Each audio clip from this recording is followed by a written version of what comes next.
స్త్రీలు వేసుకునే జడ చూస్తే యావత్ వేదాంత తత్వం అర్థమవుతుంది. జడ ముట్టుకోవద్దు, పట్టుకుని లాగద్దు. కానీ చూడండి, జడలో 3 పాయలు ఉంటాయి.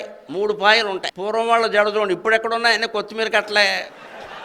ఇప్పుడు లేదు, చూద్దామన్నా జడలేదు. ఇప్పుడు ఉన్నవాళ్ళని చూసి నమస్కారం పెట్టుకోండి వెనకాల నుంచి. అందులో 3 పాయలు ఉంటాయి. 3 పాయల్ని అల్లేవాళ్ళు ఎంత చిత్రంగా అల్లుతాయి. ఇలా ఇలా ఇలా ఇలా అసలు జడ చూస్తే ఏ పాయ ఎక్కడుందో తెలియదు. చాలా కష్టం గమనించడం. ఏ పాయ పైకి వచ్చింది, ఏ పాయ కిందికి వెళ్ళింది మొత్తం తెలియదు. అసలు ఉల్లిపాయలో పాయలైనా గమనించదు, జడలో పాయలు తెలియదు. సరిగ్గా జడ అర్థమైతే జడపరమైన ప్రపంచం అంతా అర్థమవుతుందమ్మా. జడ ప్రపంచం.